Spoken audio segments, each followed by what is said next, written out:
가상화폐 기반 기술인 블록체인은 보안성이 뛰어나지만 매매를 중개하는 가상화폐 거래소는 보안이 취약해 거래소 대상 해킹이나 개인정보 유출, 사고 발생의 위험이 높은 상황이다.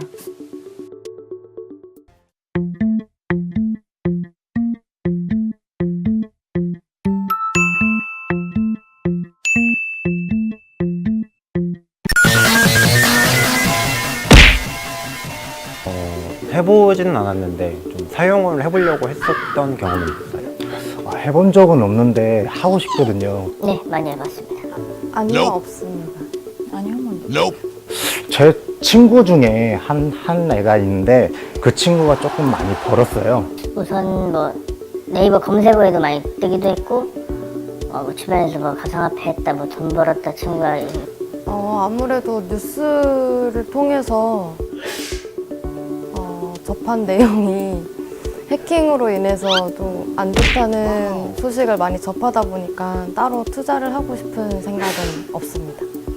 위험할 것 같고 그런 생각 때문에 막 돈 잃었다는 사람도 많고 그러니까. 그런 건 잘 모르겠고 뭐 가상화폐가 실제로 좀 사용되고 있는 사례도 본 적이 없고 일반적인 생각으로는 발전하는 게 맞다고 이제 뭐 제재가 너무 심하다고 생각이 들어서 좀 완화시키고 블록체인에 관해서 좀 발전시키는 게 낫다고 생각됩니다. 전반적으로 사람들은 거래소에 대한 불안감이 있었다. 그러나 가상화폐의 전망에 대해서는 긍정적이었다. 가상화폐 자체에 대한 논란과 무관하게 거래소는 심각한 문제점을 안고 있었다. 가상화폐 거래소 10곳은 보안 기준 미달이었고 실태조사 주요 지적사항 4가지로는 첫째, 관리자망과 인터넷망 분리. 둘째, 가상화폐 지갑 관리. 셋째, 해킹 차단용 보안 장비 구축. 넷째, 개인정보 보호 관련 장치.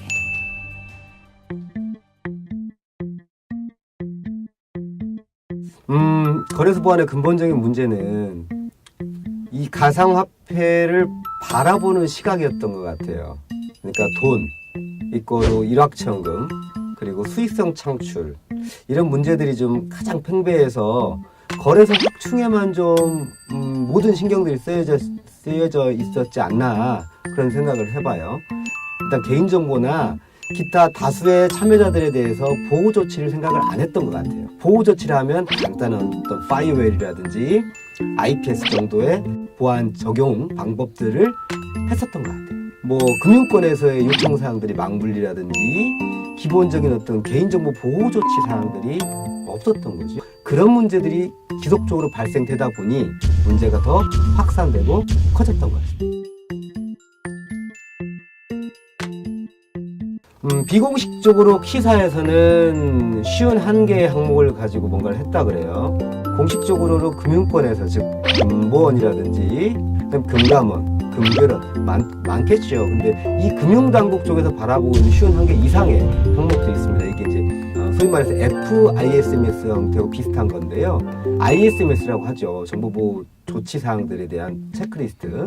이런 부분들이 지금 그 내용을 뽑아서 쉬운 한 개 항목을 가지고 점검을 했단 말이죠. 과연 이게 맞는 건지는 잘 모르겠어요. 왜냐하면 금융당국 쪽에서 거래소에 대해서 인정을 안 하고 있는데 조치사항만 가지고 뭔가 하겠다? 법적 근거 없는 사항들에 대해서 체크만 하겠다? 물론 개인을 보호하기 위하거나 혹은 이 코인을 보호하기 위하거나 혹은 거래 당국들 혹은 거래자들을 보호하기 위한 조치사항으로는 적합할진 모르겠으나 그 뒤에는 항상 정책적인 내용들이 수반이 돼야 되거든요. 근데 그 부분들이 좀 빠져서 어찌됐든 간에 향후에서는 정부 당국이 이거에 대한 규제 조치나 정책에 대한 명확한 일관성이 필요하지 않을까 하는 생각이 들어요. 그리고 쉬운 한계는 좀 약하죠. 좀 약하니까 제가 볼 때 한 200개 이상 될 것 같은데 그 부분들은 좀 고민해 볼 필요가 있겠습니다.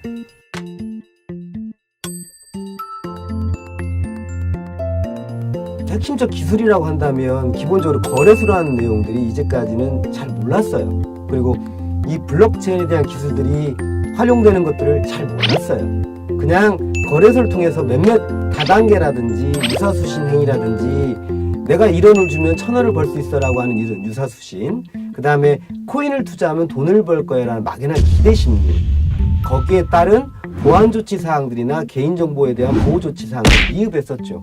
그런데 이 기술들이 신기술이었냔 말이죠. 근데 기존 기술과 신기술이 병합된 거였어요. 그러다 보니까 거래소나 블록체인에 대한 전자지갑 혹은 개인정보에 대한 거래들, 그 다음에 전자장부에 대한 거래들 기준이 없었습니다. 그렇다면 우리는 보안 쪽에서 바라봤을 때는 이 해당 기술들을 어떻게 체크하고 탐지하고 악용을 막을 것인지에 대한 솔루션 연구가 필요한 거죠. 즉 P2P 내부 거래만 볼 게 아니고, 혹은 전자지갑만 볼 게 아니고, 혹은 이 거래소의 보안 조치만 할 게 아니고, 전체적으로 이상행동이라든지 뭐 금융거래소 얘기하는 그 FDS 시스템과 유사한, 그다음에 이상행위 시스템에 대한 분석, 그다음에 개인정보 보호에 대한 분석, 탐지, 연구, 관련된 전체 모니터링 관제 체계들, 이런 솔루션들에 대한 연구들이 지속적으로 필요하겠죠. 향후 몇 년 정도는 아마 이런 솔루션 도입이 필요할 겁니다. 그러면 원천 기술에 대한 부분들을 좀 더 고민을 해봐야 될 거라고 봅니다.